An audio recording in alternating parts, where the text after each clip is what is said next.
Lo bayangin kayak gini.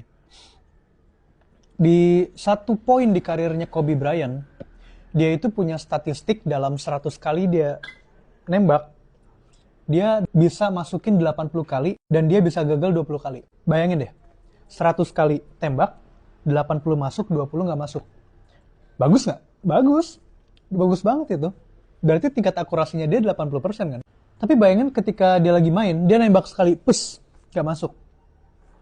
Pus, nggak masuk lagi. Pus, nggak masuk lagi. Pus, nggak masuk lagi. Apakah Kobe Bryant adalah pemain basket yang gagal?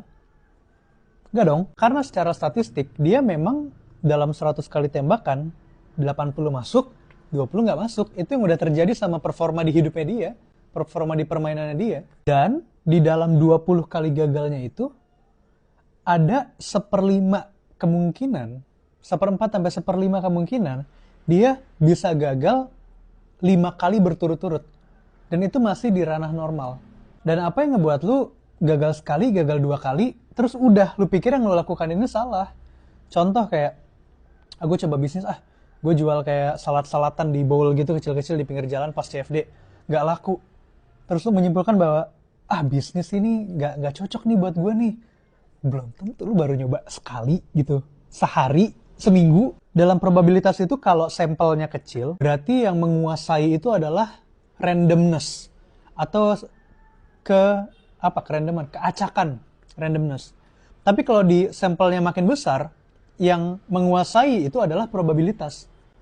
Jadi kalau sampelnya belum besar, lu belum nyoba berkali-kali terus, belum bisa dibilang gagal. Dan intinya, kalau percaya probabilitas, lu harusnya nggak takut buat kesalahan, nggak takut buat kegagalan. Karena itu bagian dari hitung-hitungannya. Karena itu bagian dari gamenya. Dalam probabilitas itu, 20% shot yang miss itu bagian dari permainan loh. Tanpa shot yang miss, lu nggak akan tahu sebenarnya data lu kayak gimana. Dan gue pribadi lebih seneng disemangatin pakai matematika, disemangatin pakai hitung-hitungan probabilitas. Kenapa?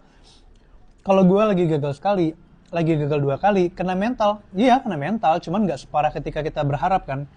Dengan adanya probabilitas, gue jadi tenang, dan ketika gue menghadapi kegagalan dan gue stres, gue tahu bahwa nanti beberapa tahun kemudian, beberapa waktu kemudian ketika gue ini mulai berhasil, mulai besar, kegagalan yang hari ini ngebuat gue stres banget, itu akan gue tertawakan.